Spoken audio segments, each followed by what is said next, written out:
Hello and a happy Sunday. Welcome to the UpSet podcast. We are going to be talking more about Christian education. This time we're talking about how the churches are involved in this process.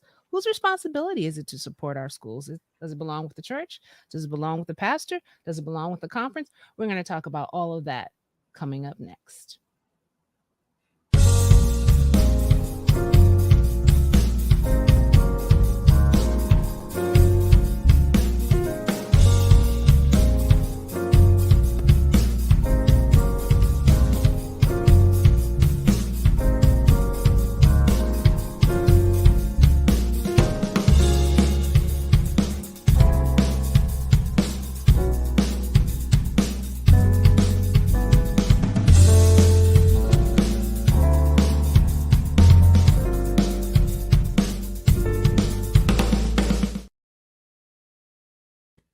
Hello, and welcome back to the UpSet podcast. We're so happy that you tuned in this Sunday evening. We are excited about continuing our conversation on Adventist Christian education.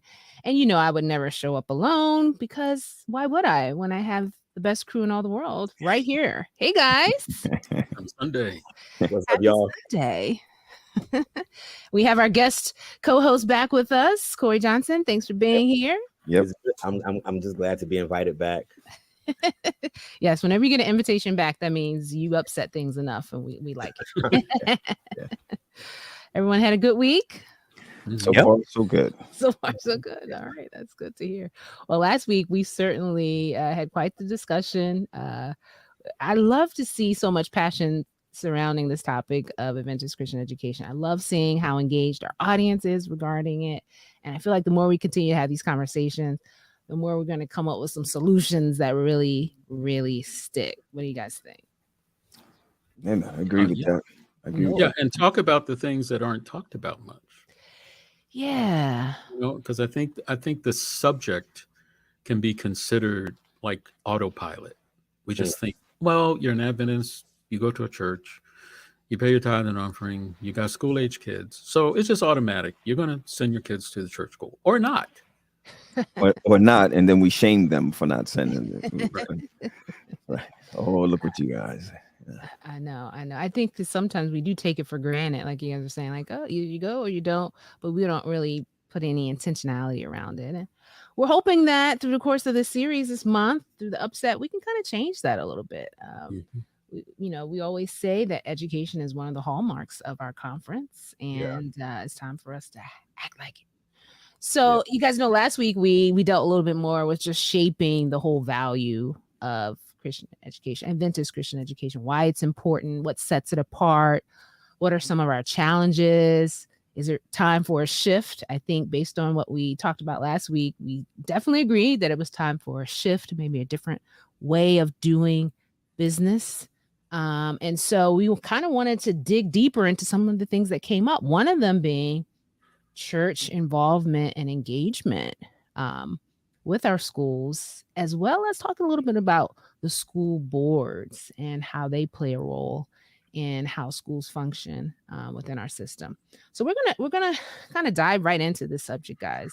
And I'm so happy that we do have three pastors here as we're going to talk about church engagement, because as pastors, you lead your congregations, and we want to hear some real time experience with how this is kind of handled from a pastor's perspective or the viewpoint that's out there. But first of all, let's just start with that general question of what is the church's role, a local church's role as it relates to one of Allegheny East Conference schools. And as I mentioned last week, we have 11 schools. And we do have a school, at least one school in each area, sometimes two. So locally, for instance, I go to Germantown. Germantown's my church. What's my role as a member of Germantown as it relates to these Allegheny East Conference schools we keep talking about? Well, I think as a member, our role, not only a member of your local church, but a member of the conference, to have the mindset that I am intentionally involved in Christian education. period. Now, under that, it could be my local church school, it could be Pine Forge Academy, it could be Oakwood College or Oakwood University. But as a member, I should have intentionality in my mindset that I am promoting Christian education. Now, some people who have kids in school, they said, well, I'm promoting because my child is in school. Yeah. Others we need to be thinking corporately that we are all engaged in the need for and the promoting of and the support of Christian education in general.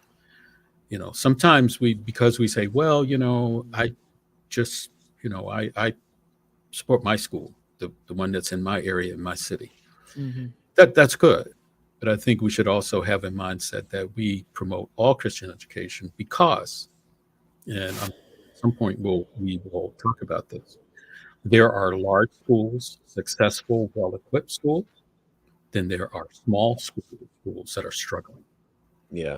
Don't have enough staff, don't have enough supplies, struggling to pay the heat, all of that. So we've got that spectrum to be concerned with. And unless we are all concerned about Christian education across the board, the small struggling school technically should not exist. Mm. Charles, if I can just jump in here, and in response to what you're saying, is there an issue with the new, in terms of our members and our constituents, a new way in which they relate and repair to conference as a whole? And so what I'm asking is, increasingly for a generation, people were bought into the Adventist message and church. Mm-hmm. They were bought into the church as a broad, conference. They were related to conference. They were conference thinking. Mm-hmm. It seems now, I don't know if this is, again, you can judge whether this is good or bad. Our members are much more locally minded, especially younger members. And I think it's important to remember that parents of school-age children are now millennials. Like, this is important. Right. Yeah, I am now the parent of a 4-year-old. So when you talk about marketing, you're marketing to millennials who are not institutionally minded, nor institutionally loyal, right? The millennial member says, I'm giving my money, and I'm giving my money, my interest, my treasure, talent, focus on where I am being served, on where I am being fed, on where I am focused on. And so I think one of the issues is that increasingly we're going to have generations with parents who are not loyal to broader institutions. They're loyal to their church, we live in a generation now where their pastor is not even a person they engage. It's whoever they feel like watching from week to week, right? Yeah. And so I wonder if it's going to take, I'm just saying it's going to take real work. Absolutely. This growing mindset that says, I don't care about who's at Pine Forge, PA. I don't care. All I know is, I've noticed, I saw that at my last church, Mount Sinai. They were Mount Sinai focused, and they gave tithe to but they didn't. They cared about what was happening at 35 Arlington Avenue. So I wonder if that could be a bigger issue. It is going forward. In my opinion, it is. I think we can change that narrative, but we have to be intentional about it. It is okay to support or have the mindset, I want to, support my school that I can see. I drive by every day. My kid goes there. Okay, that's good. There's nothing bad about that. Yeah. But at the same time, I think there should be as much intentionality in promoting Christian education, period. Like, for instance, something simple. If you put up a sign or placard in the lobby of your church, and everyone, including visitors that walk in, and they see something that says, we educate our children, or some kind of tagline that focuses on education. Every Sabbath, they see that sign, and it's kind of burned in that we educate. That's one of the pillars of our church. We educate our children. Yeah. So you can think local.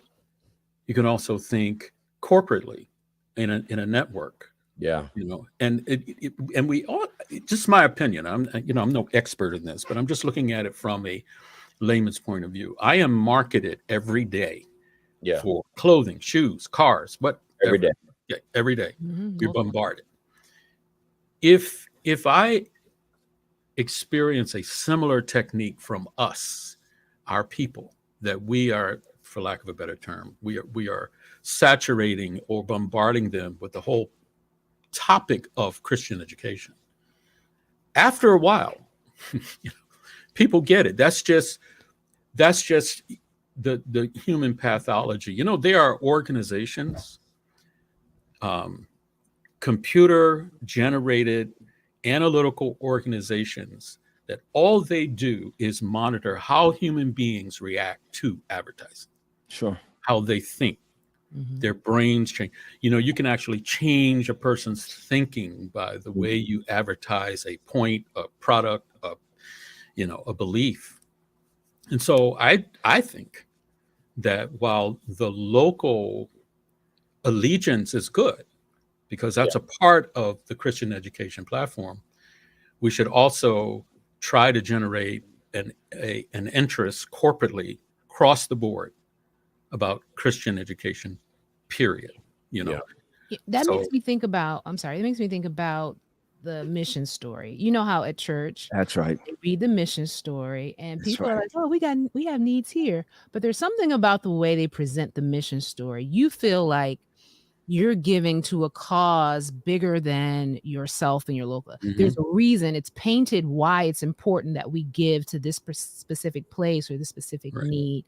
Yeah. I think that's what we kind of need to do. We need to help people understand why giving or supporting one of our schools, even when you're not directly impacted by it, somehow benefits the whole. I think that's the disconnect that we have. People don't understand why they should be invested in it if they don't have any direct relation to a school or don't have a student. So we have to make that part of our packaging of what we're presenting as our mission. And we talk about being missional and why. I think that's what we kind of need to identify, because I don't know if we know it. Which is maybe why we're not sharing it. Right. Or we don't broadcast it, because in the past, my parents, they just return their tithe, they return their offering. They don't care who's in office. They don't care if they're stealing money in office. They don't care if they have no cares towards that. Their biggest thing is God said it, and that settles it for me. Right. The next generation after that, when you look at millennials, as Corey was talking about, they have a need to know. Right. And not only just the need to know, but they also want to know, how is this going to benefit me? And if Jesus don't come, my children's children. Right. I think once we start to let them know, I mean, there are people, there are those who don't feel that the membership needs to know. And when that happens, you lose the value of what you think. For example, last week when the superintendent said Pine Forge, you have, out of 30-something thousand of us and children, and parents, you have those who are going to say, yeah, I got Pine Forge, but I'm not sending my kids away. You understand what I'm saying? There are two things. I'm just saying, so you hear it from there. It might be a great school, but I'm not ready to send my 13 or my 14-year-old to go. So then what else is there? There needs to be a constant buying. So in the green room, when we were talking earlier, Pastor Corey, when we were talking about there has to be other things that connect to the larger story. Yes. And that's as easy as daycare. That's easy as what your community needs. We were talking about that earlier. That connects to the Pine Forge, that connect to the Oakwood, that connect to what other needs may be. There are grandparents out there that says, I put my kids through this. I would love to put my finances, my time to go into, but we're not broadcasting those things for people to understand that there is a need and we can get better. One of the things we said last week that I think is very important is that if we're going to shift or if we're going to make some changes, there's going to be downtime during those changes. And there's going to have to be a time where we have to say, wait, let me see if I trust these measures first. That's our biggest thing. Our children, come on, pastors, because we are pastors, our wives are not going to say, send our kids there because your institution says so. That's not going to happen anymore. Those things are played out. Yeah, that doesn't happen. Not going to happen. You got to take care of your household. What, the church? So there's got to be a measure, Chuck, you said it before, of being able to advertise, to be able to put out there, this is what we're doing. But this is also where we're failing at. So help us come up to speed. I think we need to do more of that. Absolutely. Absolutely. Yeah, We and need targeted advertising, you know, and I think of these other, you know, marketing analogies, and when we talk about supporting local and supporting, you know, on a wider scale. I mean, look at the NFL. Eagles fans will come to Eagles games. Okay. But they don't only go to Eagles games. You know, they subscribe to anything the NFL says to participate in, you know. So on game day, you're there for your team, but you're also looking at other games that are taking place for the NFL. So NFL markets themselves, right? Because there are so many teams across the country, but the focus is football and sports. So they market NFL to get you involved in sports. Yeah, the plus is you have a home team, but the other thing is that you're still supporting NFL. So we need to come up with a language that allows our people to say, yay, I got a Trinity, I got a Pine Forge, but yay, we have Christian education, period. And I love the suggestion that we made in the pre-show about having alternatives and offering more, because a lot of times we think that in order for us to be unified in mission, we have to practice uniformity.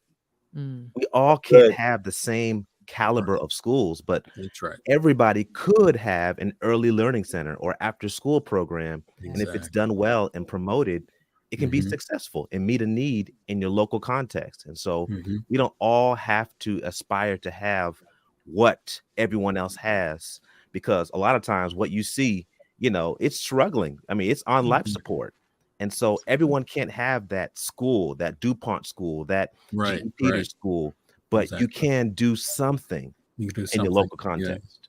So do any of us know? Because we don't have to have uniformity to be unified in mission. Go ahead, Corey. No, I wanted to say I absolutely agree with you, GP, about that. And I think that's just a cultural issue that we have, that I think we as pastors need to kind of deal with in the church in general. And that we do not have to be mirror reflectors of every other church. Just because something worked in this context, it doesn't mean it fits our context, right?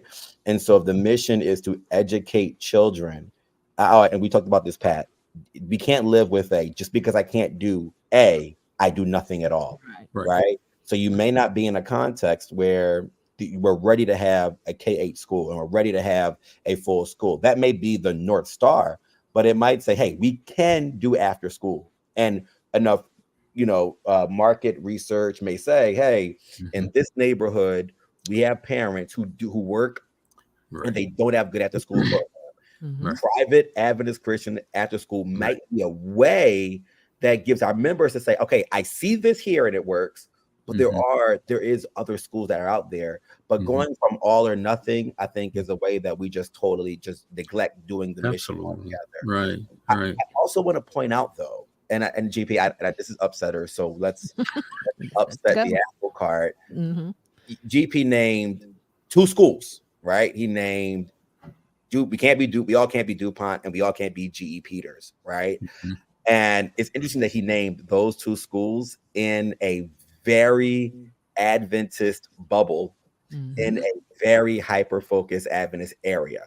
And I think when it comes to Christian education, we have to acknowledge that the strength of our schools is also attached to the strength of our cultural community within the Adventist church, because not every area is created equal when it comes to Adventist resources, engagement, and community. As I think it was a pretty Freudian slip that the schools that he named are where the NAD, GC, sure, exist, whereas I'm about to begin pastoring in Philadelphia, the largest city in our union. That's right.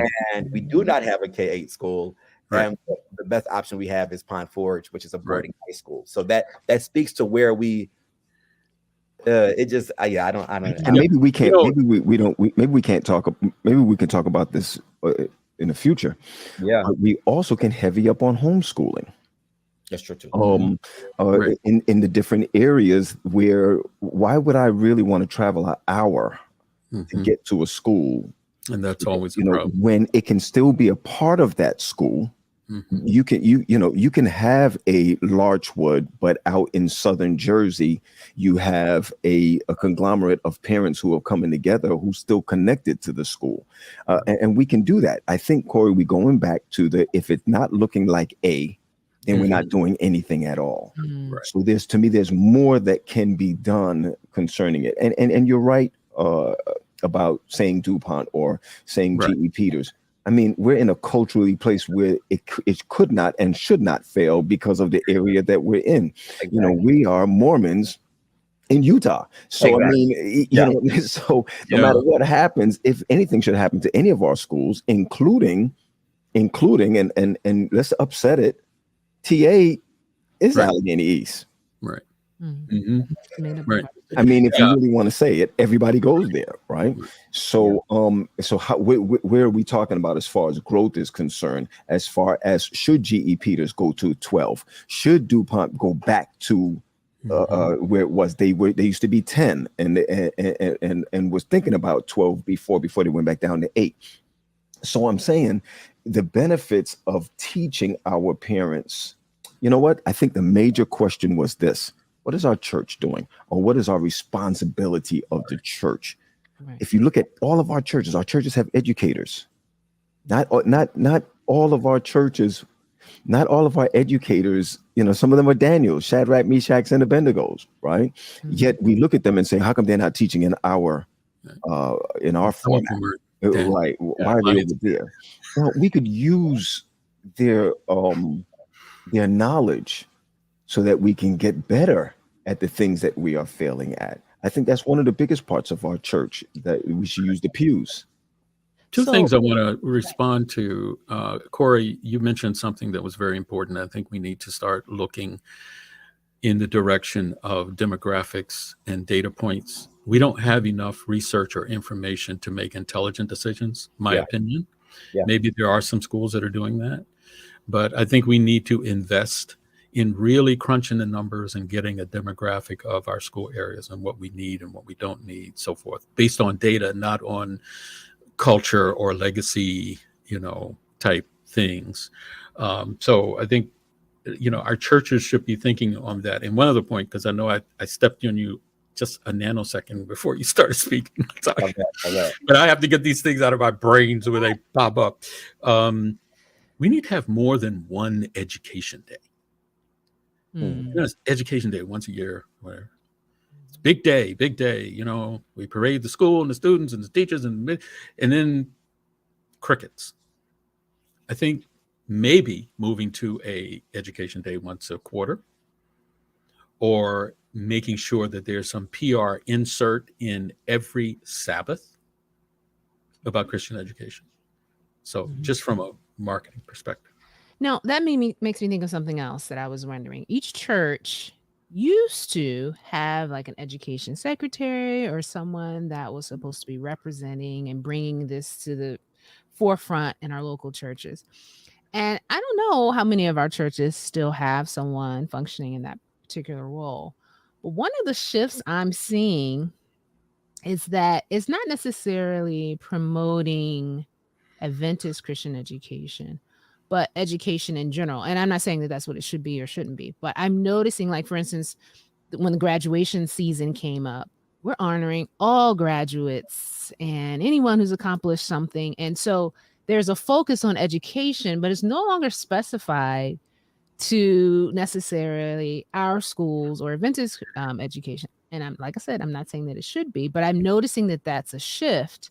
Yeah. And I'm wondering if that also has impact. Now, I've heard, that whole debate came up when, the constituent school and how those those children got discounts and things like that. And people are like, well, my child goes to this school. Can you guys help me? And some church, we've talked about that before. But now there's this, don't make my child feel less than because they don't go to an Adventist school. So when you talk about education, you need to talk about all of us. You know what I mean? And so therefore it's kind of blended now. It's not specialized to promote our schools per se. What do you guys think about that? Are you guys seeing that? Do you think that's where we are now? I can answer that. I know we did that heavy at Mount Sinai. Like we promoted graduations, we promoted the graduates, but the issue was in Trenton, we don't have a school locally. Right. And I think that is true. Whereas opposed to when I was at Newark with Trinity Temple, we honored they had graduation at Trinity Temple. So there was a clearer promotion. I think the issue is just that we don't have enough schools in enough areas. I think that's kind of where that comes from. And so you're just adjusting to what you have. But I will say, having Pine Forge we had Pine Forge Choir come for a day in January to Mount Sinai, and it made a big difference. Like people were like, number one, some people were like, I didn't know this was a thing, right? Yeah. Or it had never been promoted. And so I think I think it's a reaction and a response to what just doesn't exist. And I don't know if it's hard, Latasha, because you just don't have it. And it's almost like dangling a carrot. Hey, right. But you can't get it because you're nowhere near. You know what I mean? So that causes us to deep dive into our mindset about meritocracy. We even at Pine Forge during graduation, it's great. You get maybe a full ride at Oakwood or a full ride at, WAU or whatever. But when someone says, hey, someone's going to MIT, we say, hey, MIT, that's not an Adventist school. Okay. So there needs to be some thought given to our attitude about education in general, and education specifically for our Adventist institutions, and how we can promote them at the same time promoting education. Because let's face it, a parent that gets a full ride at MIT and they get a full ride at Oakwood, all right, because of the particular discipline the child is looking at going into, they're going to go for MIT. That's not an Adventist school. But we have a mindset about meritocracy that really we need to talk about these things, put these things on the table. How do we really feel about our schools and about education in general? And I do think we ought to celebrate graduates from all schools who are members of our church. Agreed. And I want to chime in because as a pastor, many of the kids in my churches now in Virginia, they don't go to Adventist schools, but I make it a point to find out where they go to school. And I'm trying to figure out how I can put their school on my calendar for visitation. I want them to see their pastor interested in their football game, or interested in their achievement or graduation date, because I want to support them and let them know that, hey, listen, I care about you, I'm invested in you, and I care about your future as well, whether you go to Oakwood or Hampton University. And I'm not gonna treat anyone else less than because they're not a part of our schools. I agree. And but you're I'm leading just as invested. That's blasphemy. Future. Nah, man. You are leading what your church should do. I'm not with them. I disagree. All right. You're going to fill away, not going to Oakwood. If you're in my church, you're going to fill away. All right. I promote Oakwood heavy. And I encourage them to go. I'm joking. But if they choose to go to Hampton or Howard, I am just going to be as supportive, and I'm still going to pray for them and support them and give them scholarship money. And because they have to be Christ-centered individuals, even in those environments. Yeah. And to know that you have the backing of your church, spiritual and otherwise, emotional, mental, whatever, is very good, GP. And I think, all their listeners and viewers, write this down. Even if afterwards you got to, rewind the video, listen to what GP just said. That is incredibly important for the mental health of our young people who maintaining a Christ-centered life as they go through a Harvard or a Howard or MIT. You know, Latasha, I want to raise this. I think there's a, and we talked about like marketing, and Charles, you talked about marketing a lot, right? We have to change as an organization, whether it's pastors, administrators, we have to change our approach from you should be honored to be a part of us as a we are honored to serve you. Mm-hmm. And I think the reason why we struggle with marketing, we're struggling with marketing even to our members, is because, like as we talked about the pre-show, our marketing was peer pressure. That's right.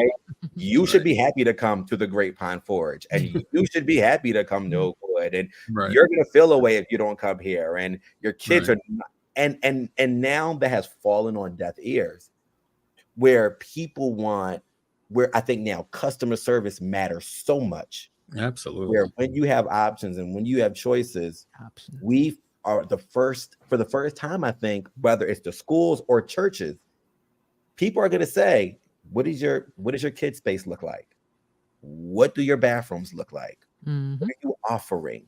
And I think it's hard to adjust, but we're going to have to adjust to saying, we are honored to serve you. We are happy to have you. What must we do to have you? And I think that's what parents now are looking for. And it doesn't mean that they're not willing to choose us. We just have to make the case. We have to make the case. And I think that raises the question, do strong churches lead to strong schools, or do strong schools make strong churches? Because if the church is run down, and if the church doesn't have children's programs, and if the church is pledging, then they're going to say, then why would I send my kid here? Like, it's one thing to come here once a week. It's another thing for this to be there for 6 days a week. You know what I'm saying? No. So we have to internalize, like, are we marketing and promoting and just putting our best foot forward? Right. I think the altitude of our churches will determine the altitude of our schools. I really think you have hit this, the point there. If we don't value it, and I mean, even if we don't care about our church structure, how in the world are we going to have a healthy mindset to promote and support Christian education? So I think that's really important. You've got certain congregations that are very proud, and they say, this is how we do it, kind of thing. We are first class, on point, don't accept anything less than first class. So if you have a mindset in a church like that, when that school comes along, or if that school is in place, that school is going to follow that same level of quality, because the church is proud of itself. So it wants to be equally as proud of their school.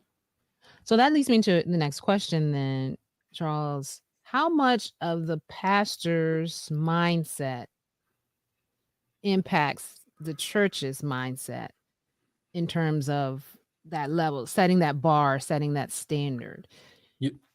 Me personally, you're asking me because I'm not a pastor, so I can talk about all three of them. Talk. A lot of congregations, I would, and I have no data really to support this, just observation, 38 years of being a denominational employee. I've seen us go through waves of, changes culturally and all. It is my summation that when the pastor gets up and pushes anything in the church on a regular basis, it gets done. Now, maybe not in all situations, because maybe a pastor has a program and nobody's interested in it. It doesn't matter how much you beat that dead horse, it's not going to go anywhere. But I believe that the pastor gets up frequently and talks with passion about Christian education. A lot of folk will get it, and they'll follow that lead. And the truth is that we speak a lot. Nonverbals translates also. So it's our attitude. It's how we as leaders present ourselves when we're talking about Christian education. You have your verbals and your nonverbals, because then you have your verbals who you can speak about it, but you're saying then I'm speaking about it, but you're not supporting it. Right. And one of the things that we have to recognize is that support is not just money. That's You know, right. every time we think about support, the first thing we think about is finances. My father owned cattle upon 1,000 hills. We should not be worried about where finances are going to come from. And I'm not even trying to be super spiritual. It's not about being super spiritual. If we believe it's God's church, he's going to fund it anyway, in some way, in anyhow. But if you don't have the leadership, if you don't have the vision to be able to push it across the board, Right. it's not going to get there. It doesn't happen by osmosis. That's Or right. when you look at people, great schools, they have great alumni associations, you know, that push that. Can you imagine the amount of where Pine Forge would be right now if all alumni gathered together? Let's say at least 50% of them gathered together to Right. say, Oh, "Mm, absolutely. we're going to make sure that this work this way." And I'm saying that from a high school level. Right. So really, we're looking at verbals, we're looking at nonverbal, and the way that we translate, the way that the cause come across the board. Because for me, as a Gen Xers are loyal to a fault. The ones behind us, millennials, oh no, you can hang it up. You know, they don't even care what you say. You put your money where your mouth is, and I want to see your mouth work. So it got to go either. It doesn't go either way for them. They talk with their walk. All right, millennials talk with their walk. So you could say whatever. You could put $1 million into something and rebuild it, but if they don't see that it's benefiting their family or benefiting their child, they'd rather take them up to a charter school up here that's constantly talking to them, constantly communicating with them, constantly fitting their needs. You know, and this is going to be the hardest part. And your family is not going to be lost and going to hell because you made that decision. Right. I think We it's just also have to ask ourselves are we serious? I think bottom line, when you peel all the layers, are we serious about Christian education? You know, I wanted to ask you, and Corey, you can go ahead and make your statement. But what I wanted to ask you as pastors, do you guys have any knowledge or feedback as to how other Christian denominations support, advertise, or promote their schools? Like Baptist, Presbyterian, of course, Catholic. I mean, Catholics have done this worldwide, and they're huge. You know, what do you see other denominations that are doing that maybe we aren't doing? Okay, doctrines aside. Okay, what I was going to say, and I'm glad you asked that question, because I was going to say, I think sometimes within the Adventist context, we assume that our issues are germane to our context, and that's not the case. So we're kind of like hard on ourselves, like our schools are struggling. And no. I think this is it. I think private education, private religious education is declining across the board in America. I know that the archdiocese schools archdiocese, I know in Philadelphia, has closed a bunch of schools. That's true. You know, and I think the same. I remember when I went to Larchwood, we rode Atlantic Express school buses with Hope Church School, West Oak Lane School, Christian Academy, and I think Ivy Leaf. All of them are closed now. So you had all these schools on the bus. On the school bus, right? We got dropped. That's a story all by itself. All in the same bus. I don't know if Hope is closed. I think Hope is closed, but like I know West Oak Lane is closed. I know Ivy Leaf is closed. And so all of these schools we just got picked up early on Fridays because we had 2:15 dismissal as opposed to 3:15 because of the Sabbath, right? Okay. So we were all in a school bus together. All of these schools are closed. And so I think it's important to remember that this is becoming a problem across the board. I think the presence of charters has hurt it. I think that so I would just say, I think what we're seeing is that there are more independently run schools that have higher tuition. And we talked about this last week, right? Independently run, higher tuition with more local governance are the schools that are surviving in certain areas, whether it's Catholic, whether it's, private Christian. And so I know of Baptist churches that had schools back in the 90s and 2000s that are no longer operating in Baltimore and in Philadelphia. So I think with the de-Christianization of America, Right. You're going to have the Right. Christianization Yeah. of Yeah. education, right? So Mhm. you got to understand that it's bigger than ours. It's a broader landscape problem. Right. And that's a trend flag. Mm-hmm. And I think this is another one of our weaknesses. We do not study trends. Mm. If we study trends, we can be ahead of the game, be more proactive. You say, okay, things are leaning this way. So if it's Yeah. leaning this way, we need to counteract that lean because we see it coming. You know what I'm saying? So all of that is part of the research and the marketing and data points and all of that, which for some reason we don't see the importance in doing, but Coca-Cola does. Absolutely. You've been talking about it. Research, data, that stuff matters, man. Yeah, absolutely. One thing I want to say before we bring on our special guest is, during the pandemic, we saw a big push for hybrid and virtual learning. Have we done research on our millennial parents, how they feel? Many are uncomfortable about the shootings that happen in our schools and what their children are exposed to and are, leaning towards homeschool options. And so if we're not trying to turn Pine Forge Academy into a customizable virtual experience, I think we're going to be left behind. We have to be virtual and hybrid and with the emergence of virtual learning and also virtual reality, we have to think about the future and how we can combine these things to enhance and market to this generation that wants options in every way for their kids. And that points to the reality of what had happened with COVID, the COVID time, the 3 years of COVID. Even businesses realize that now there's tons of commercial real estate around, because what they didn't see was a trend moving towards remote work. Now it's even gone further. It's gone from, work from home or work from where you are.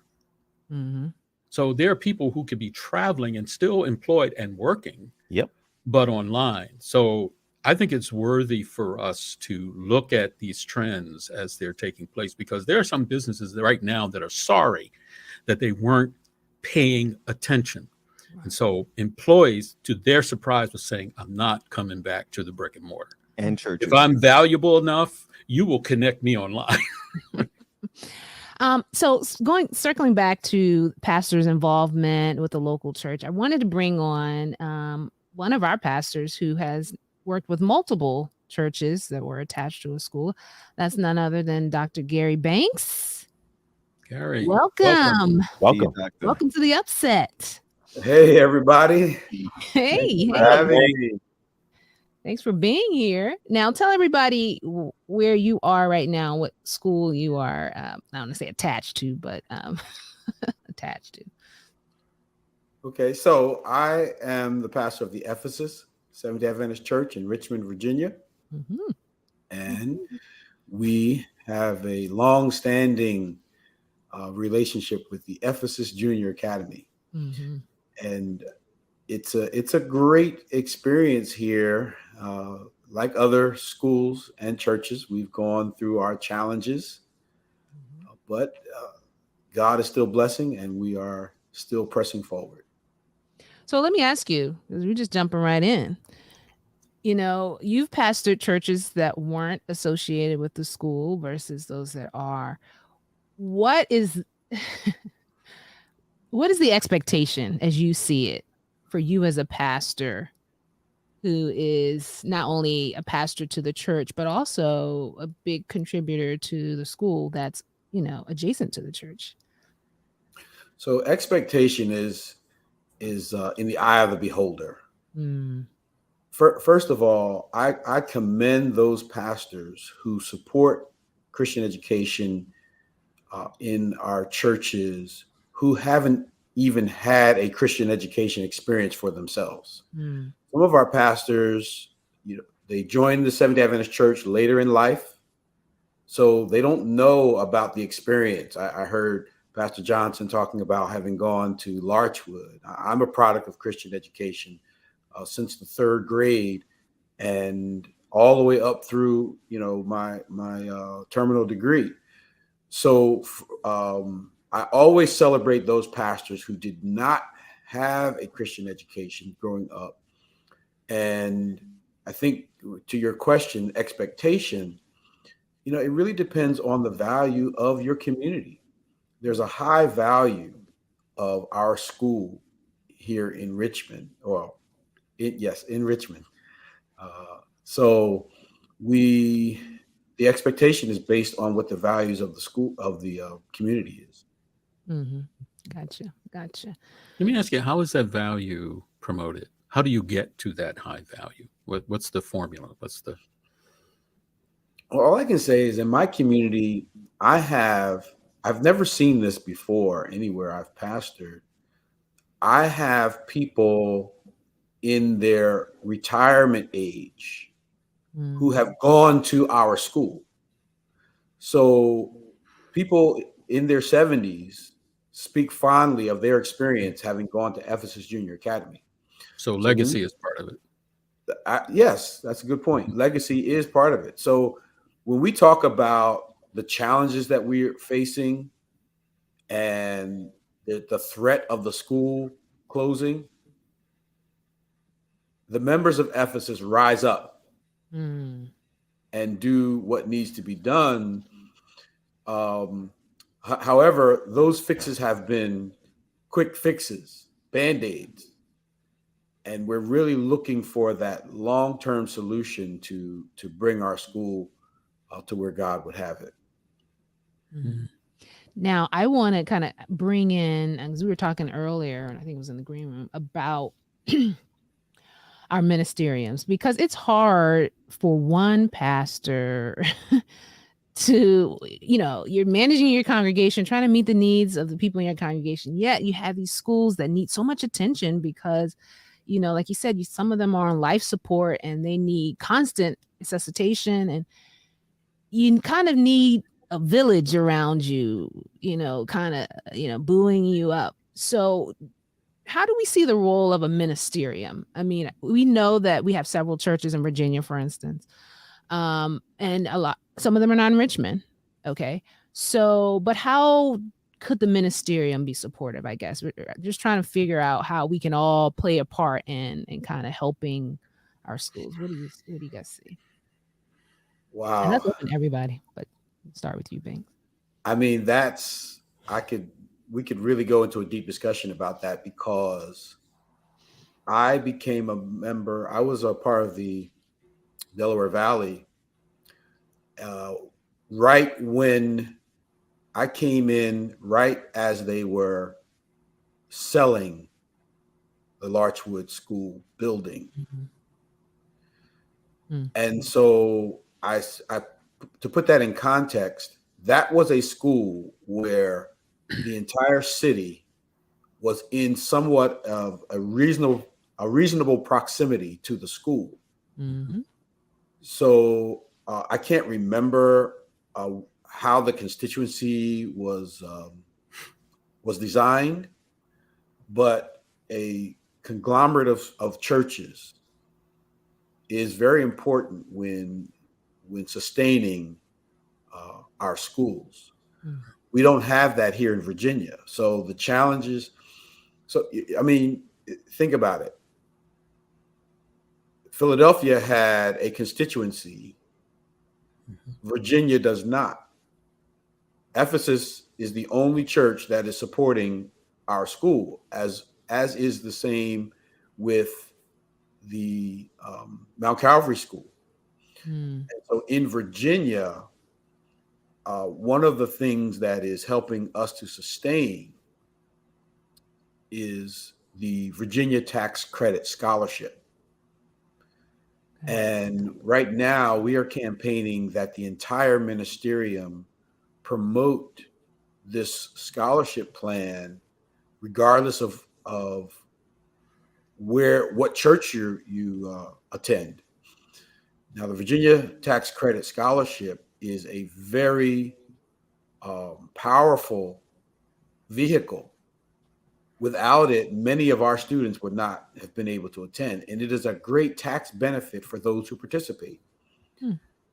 I am convinced that once a member of Virginia, once someone who lives in Virginia gives to this tax credit scholarship program, they will do it for the rest of their lives as long as it is available.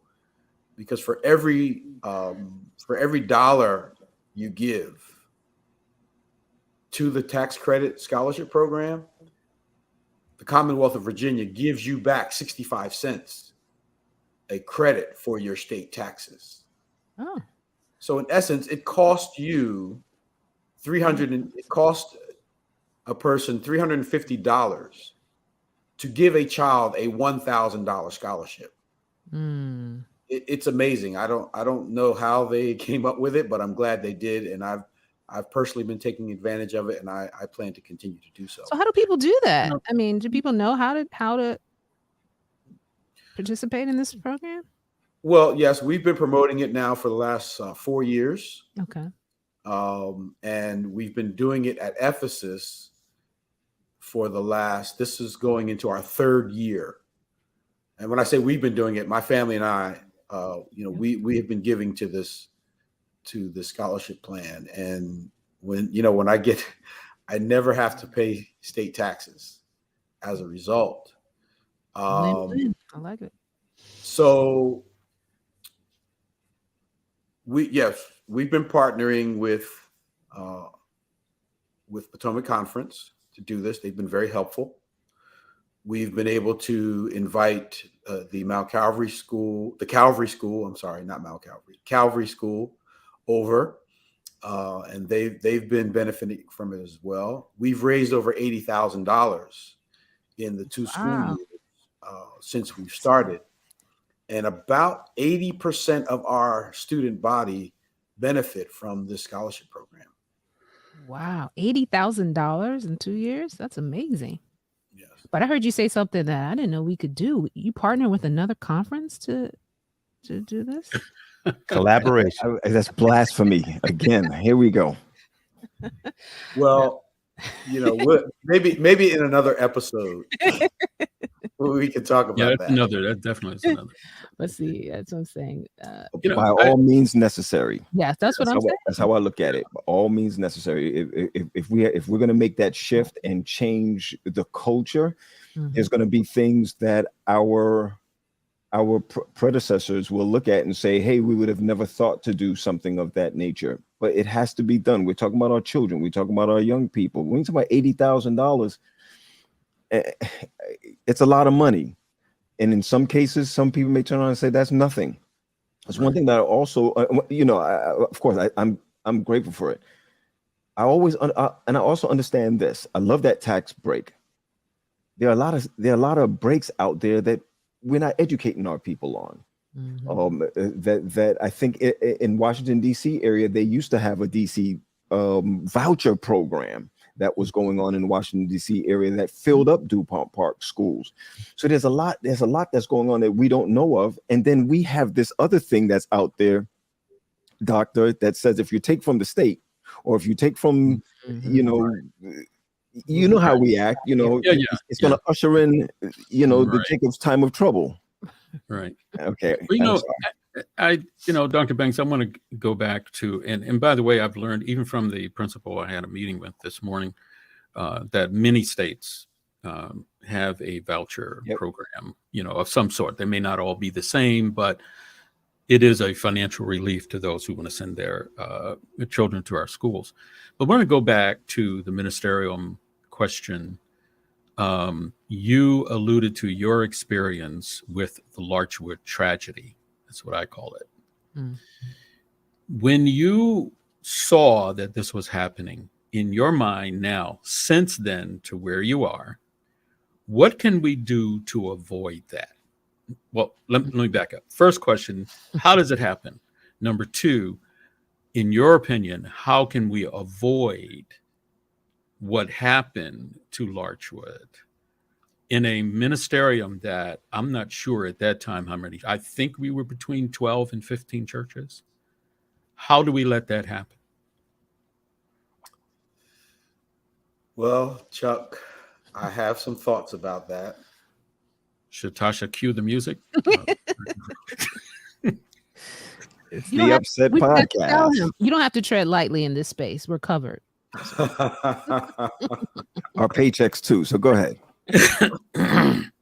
Well, it was very hard for me to contribute to the conversation about what was happening at Larchwood because I had just arrived. I mean to tell you, it was my first meeting at the ministerium when I saw some things that I was very uncomfortable with. And I spoke out against it, but Who are you, I the had new a guy coming in? Yeah. I did not know some of the history, some of the challenges that they were going through, but I believe in that meeting, we made a decision that ultimately damaged our ability to recover Christian education in Philadelphia. How do we get to the mindset? Well, it's not my school, because let me just, so I can say what I want to say because I'm not a pastor. I do get a paycheck from Alleghenies, but I think what I'm saying is truthful. Here we are in the Delaware Valley. We have two schools, Pine Forge Academy, Jesse R. Wagner, within the Delaware Valley area ministerium. Is that correct, Tasha? Those are the only two. As far as I know, yes. Okay. Why do we still have a mindset that one of our ministerium churches that may be in any part of Philadelphia, Coatesville, I mean, I can go down the list of all the areas, the churches there. Why are we at this point of that's not my problem? That's not our school. We're not a what Wagner way up at Pine Forge. I mean, I'm down in South Philly. Why should I care? How did we get there? And how can we change it? Well, I really can't answer that question. I mean, how we got there, I can't answer that. But how do we change it? It's the old adage that comes, I think it was John Maxwell who said it best or said it first. Everything rises and falls on leadership. It requires a passion, more than a passion. It requires a passion for Christian education and a team of people, because no one can succeed alone. You can't succeed in isolation with this. It takes a team, and it takes forward thinking, and it takes individuals who are willing to take some risk. So it's all leadership, Chuck, to your question. Right. Yeah. I just think that our attitudes and our predispositions is hurting us. Yeah. And we're operating at a much lower, we have much more potential, but we're operating below that because of our mindsets and our predispositions. Yeah. Many of our churches sometimes can be territorial or that's theirs. And they may say, well, if the school changed their name to something general, maybe we could collaborate, but because it's their name, their school. So just sometimes it's pettiness. Sometimes it's a mentality, a mindset. But perhaps we can get to the place where we all see our schools as our own and take ownership and put our hands together to make a difference. But if we don't feel the urgency or the need for change, then we're not going to bring it. That force of solidarity is incredible. It's incredible. It doesn't matter whether you're right next door to the school. You could be thousands of miles away from the school, but that force of solidarity and that thinking, I just want to put this in, Pat, because you grew up in New York schools, right? I mean, you had some public schools. Is that why New York just numbered their schools? 12, 15. PS 91 was across. Yeah, right. Right. PS 279 is where I went to. You're right. I ran out of names. I have a question. For you, Saul. So when you say support, what do we mean? Are we talking? Because if I can't send my kid there, right? What does that support look like? Like sending my money, sending our, you get what I'm saying? Like I think if I can't and I think that's the issue. You're not serving me.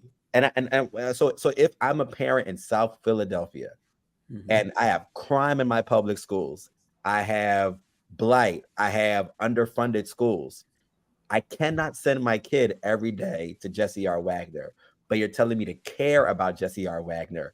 Absolutely. That is asking me to give more than you're giving back to me. That requires unconditional benevolence. It requires unconditional benevolence, like we said, for a generation of parents who are not institutionally loyal or right. So what I'm saying is, like, we have to say, okay, again, I'm not advocating for us starting a school in Philadelphia. Far be it from me to be the person who makes that point. Well, that could be a nice introduction to the area for you, Corey. Oh, no. But what I'm saying is, I think that's the hard part is, I think there's something about really having access, right? That it creates a sense of ownership.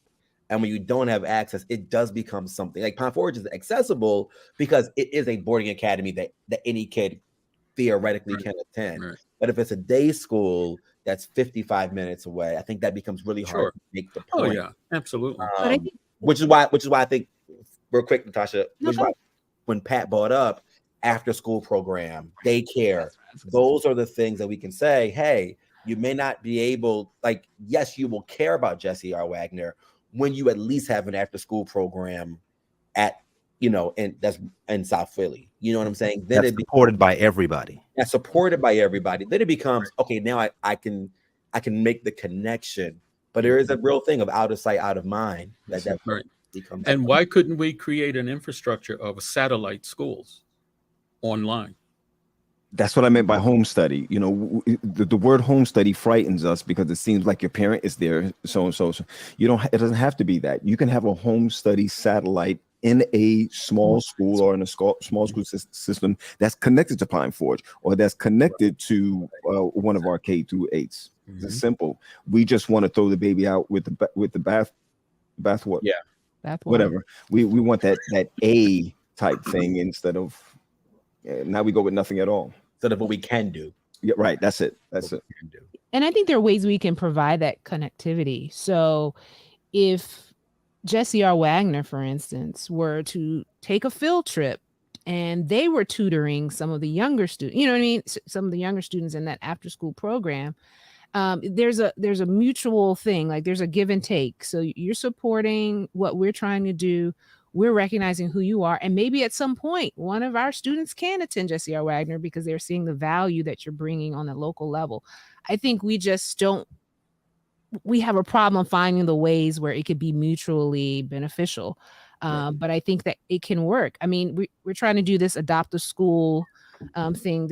Even if a ministerium adopted their schools and said, they need this, we want to make sure they have this. And then working with the schools to say, look what the ministerium did. How can we give back to the ministerium? Making, it's not always about give. You can be a give and take. We're in the same system. Like, why can't we work together to benefit the whole? Well, we can. I think if we promote Christian education as a mission, then it's not promoting Christian education of your local school. Right. It's a mission. So you don't have a school in your backyard, but the mission of Christian education, everybody can join it. I think Gary said it. Dr. Gary said it when he used the word community. We this is a larger picture. We have to stop being inclusive and open up all of our ministries, which one of our ministries is education. Got to open it up to the community. If we don't know what our community needs, we've talked about this on one of our other shows that we've had. If the school burned down today, if Ephesus Church burned down today, would the people in the community know that there was a building there or that there was something going on there? My answer is yes, Dr. Banks, because of what we've already known and what we have heard for years now. But the key is that it has to happen everywhere. It has to happen. And Corey, I got to go with you on this. It doesn't have to look the same everywhere that we are.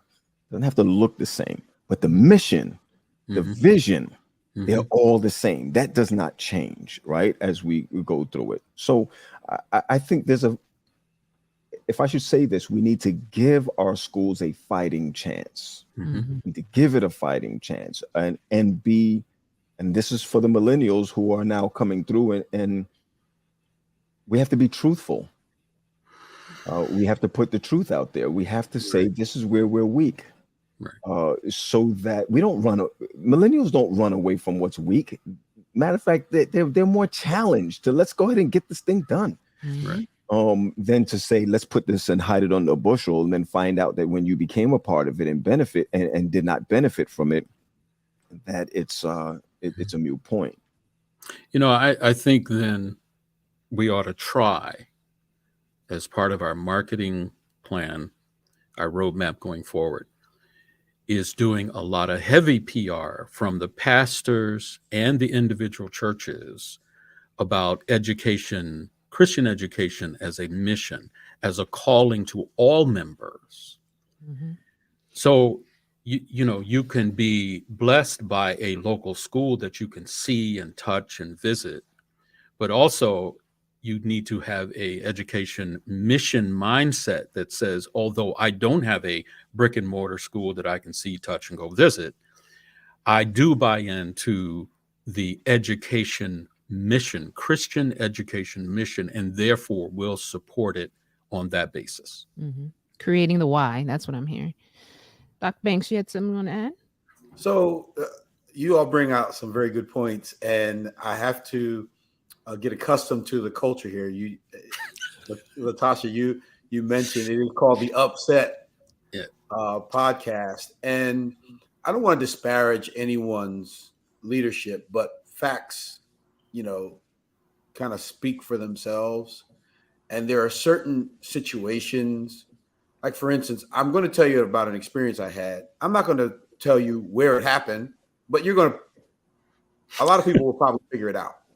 We don't want to judge other leadership, but we do need to solve some of these leadership problems. So many people know I started a school in my ministry years ago, and I was in close proximity. Our church was in close proximity with another church. And so, Chuck, you made the point, well, that's not my school. That's not my problem. And I'm only speaking about at the time when the school started. I don't know how the relationship has grown or not since. Mm-hmm. But when I say that the other church was within 2 miles proximity of ours, they would not send their children to our school. Now, to be fair, I've noticed that when a school is on the same property as the church, it sends this message that that's that church's school. Right. And that's the narrative we have to change. Yes. Or change the location. Yeah. So that's an issue that, we have to face that. Right. We have to, it is a problem that must be solved, and it takes leadership to work through those problems. Now, the other thing, Latasha, you asked me, how is this tax credit scholarship promoted? I might add that if you go to the EphesusRichmond.com website, you will see that there is a link to the description of the tax credit. Hold on, I'm fact checking it right now. Go ahead. Fact check it. And you can actually fill out the application online. Beautiful. And you'll get a response through the process. It's we're trying to do as much as we can to get this out. So go to EphesusRichmond.com. There's a cute picture of, I think there's 3 or 4 kindergartners who have since graduated from our school. So that's an old picture, but it's cute. All right. And you'll see. You click the link, and you'll get the information you need. I'm sorry, I have to cut you off. So I went to the site. This is what we were talking about when we were talking about putting your stuff on Front Street. It is a part of their menu. it says Christian education. It's not one of those that's all the way under. We got to find it. Right. It's a part of their ministry to go straight to it. I commend you on that. And whoever your communication person is, or whoever it is, this is what we're talking about changing things. Right. You know, it's not about just building the pulpit. It's not about, Corey, I know you're great at redoing churches. Your last church was amazing how it's been done. But imagine all of our churches having one fund or one place or one wish list or one, you know what I mean? We could fall into. I love this. I just want to tell you, EphesusRichmond.com. I love that Christian education. We'll make sure it's in the show notes so everybody can click on it and access it and see what they have going on. And can I say this one thing before we go, Natasha? Like, I think what Doc Banks is pointing out and what the discussion points to is when we talk about the role of churches, I think we're going to have to, and I don't mean to like cross the proverbial picket line as a pastor, but we're going to have to be accountable for schools beginning to fail. Because if we're talking about data and if we're talking about accountability, then at one point there was a time, whether it was a pastorate or a season, where it began to take the nosedive. That's right. And I think that if we're serious about Christian education, then don't mean to get in trouble, but we're going to have to hold leaders accountable. Sure. When the school began to fail. Yeah. And it cannot just be you get to just move on and leave a mess behind you and leave it for somebody else. Like, no, we can point to where the decline started. We can point to where things fell apart. And it's not always the pastor's fault. I'm not trying to say that at all. But if we're going to be accountable, we have to hold ourselves accountable for where these schools began to really struggle. Pastor, I just wanted to say, this is How to Kill Christian Education. Yeah. By Shane Anderson. And one of the things that he pointed out in chapter 8, keep doing what you're doing. And that was sarcastic, though. It was sarcastic. That piece was sarcastic. Yeah. If you don't change course, you're going to continue to do the same thing over and over and over again until it dies under somebody else's leadership. That person's leadership will get the blame for killing that thing. And like you said, Corey, before, we don't look at data points. Yep. We don't look at when did this thing start to shift or when did it start to change. There's sometimes a time when you have to take somebody out of leadership position and put somebody else there in order to keep it going or to build trust or whichever. I think it's a good book. It's and that's where I got my point from. And how to kill Christian education. But here it is. It says, and how to give it a fighting chance. It didn't just kill it from there. It didn't just go from there, but how to give it a chance. And I think it's important for us to remember that we are a regional conference, and we serve primarily our constituents are mostly African American, Black American. And I think what we are trying to do is not necessarily the same mission as what our white counterparts and brothers and sisters are trying to do, because for a lot of them, and let's just be honest, for them, private Christian education is a way to it's adversarial to public education. It's becoming more and more of that over time. It's a political fight, if you get what I'm saying. What we are trying to do is give our community a chance at living a better life, right? And I think that's where our mission is in private schools, giving our community a chance. And so if we see it as missional, we see it as evangelistic, I do think if we see it from that perspective, because many of our families went to Adventist education and it changed the trajectory of a legacy. Yep. Right. And that's the story that needs to be told in our conversations. What a nice segue, Corey, into talking about our adoptive school, because one of the things we're trying to do this month is just provide a practical way that any individual, whether you're a member of a congregation or something, can sow a seed, as you say, sow a seed into Adventist Christian education. And so we've asked some of our schools to share their wish list, some of the things they need to kind of get a jump start on the school year. We've heard from Ephesus Junior Academy. One of the things they're pushing is they want to be able to provide tuition for their students who want to attend. And so, like I said, in the show notes, we'll have a site where you can go if you're in the state of Virginia and assist. But we also have 2 other schools we're going to highlight. Sorry about that. We talked about last week, we recognized a couple of schools that are on our site now, but tonight we want to talk about 2 additional ones outside of Ephesus. One is Wilbert F. Mays Adventist School in Englewood, New Jersey. And so, Pat, can you just, I know you can't see all of that, but this is just an example of their Amazon wish list. But as you can see, when you see their Pat, just give an example of some of the things that they're asking for. I just want people to have an idea. Right. Can you Well, see? It's small, right? no, yeah, but well, here's the thing. We'll put the link out there for everyone to be able to see it. It's and it's great too, because it's when you have this wish list that's on Amazon, hey, you just click on it and purchase what's there. But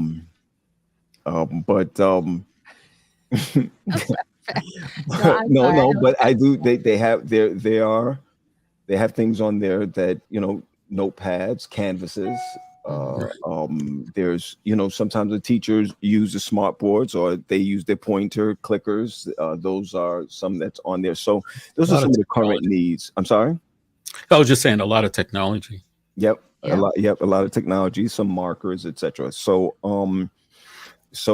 Wilbur F. Mays, that's down in New Jersey. Those who feel a need, we'll put the URL in, and you just click on it and purchase it. Buy it. And some of the things are as low as $7.99, guys. Some of us are filling up our carts every day of Amazon with stuff. Wouldn't it be nice? Speak for yourself. No, right. Wouldn't it be nice to say, instead of buying this for me, I'm actually going to buy a pack of erasable markers for Wilbur. These are the simple things we can do to assist our school. So like you said, we'll put that link in the show notes and also on our visitac.org/UpSet page. The next school we want to talk about is our Baltimore Junior Academy in Baltimore, Maryland. And Charles, we're going to actually just not everything, but just. Yeah, well, it's very much like the other schools. A lot of technology and pencils, paper, those sort of things. But and you can look at the list. The list is long. But what I want to emphasize, because I had a discussion with my wife, who's an educator, but educated for many years. When we say, well, contribute something to the schools, try to contribute, used is okay. But we prefer new. Yeah, so like if we get new, like for instance, on here, it's a new or used riding lawnmower. Well, I can tell you based on experience, that'll be in the shop. A new John Deere is better than an old, sure is. because it may be more trouble than it's worth. But what I'm saying is all those things are doable. They're all doable, and we should think new, not used. Yes. But if you find a good used item, then of course, and if it works and it's going to, that's better than nothing. But I just think, my wife was echoing that. She was saying, emphasize new smart TV, new, gymnasium bleachers. So, yeah, but I think more than anything else, whether you can or cannot facilitate these lists, it is putting yourself in a mindset of giving, not only giving, but giving well and giving consistently, and knowing that giving is your way of supporting the school. So it's a change of mindset and a change of heart. Absolutely. And that's what this is all about. Just kind of finding ways to be intentional and practically and give back practically in ways that will make so much of a difference. And we're going to ask our schools to report back on what they received and how they were able to use it. So we just thank you in advance for all of those who've already asked about how they can give to these schools. Like I said, we're going to continue to mention our schools throughout the month of August. And let's all just do what we can to sow into what we said tonight is a mission that we want to be a part of.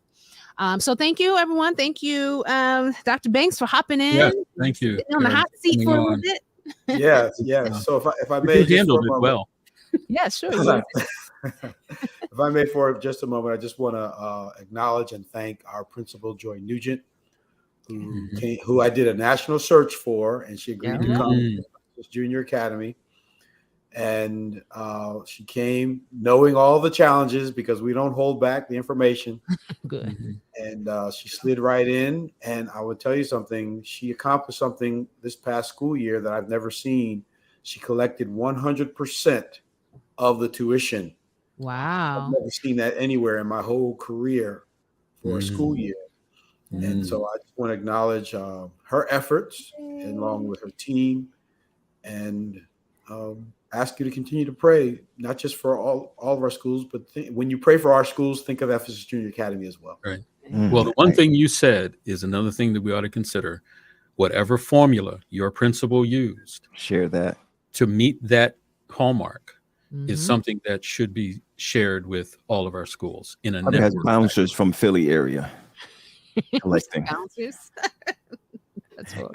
But I'm glad you mentioned that, though, because next week we're going to be talking about our teachers and our principals and our lead teachers and all the things they're doing to help propel our schools forward, how we can be more supportive to them. So thank you for that shout out to Joy, because obviously she's, like you said, she's doing something that the school probably hasn't seen in years, and that deserves to be highlighted. And we're sorry she couldn't be here. We're in Phoenix now for the Educators Convention, and she's busy doing her thing. But I thought I would take a pause and come out here to meet with you. And thank you for having me. And I'd be happy to come whenever you talk about Christian education sometime in the future. I'd be glad to come back. Awesome. Thank you. Don't worry. Well, I think we ought to do, Tasha, is make up some T-shirts that say "I survived UpSet podcast." Yeah, and give them to all our guests, right? I love it. I love it. And thanks again, Corey, for hanging out with us. Absolutely. Having you. I'm having fun. And we look forward to the next time. All right, guys, it's been another great discussion. And we'll be back here next Sunday, same time, same place. Because if it's Sunday, who's going to help me out? It's the day It's the UpSet podcast. You know I have to represent Tally. Yeah, I need a little bit more energy next time. But it's all right. All right. Have a great week. We'll see you next time. All right. Bye-bye. God bless.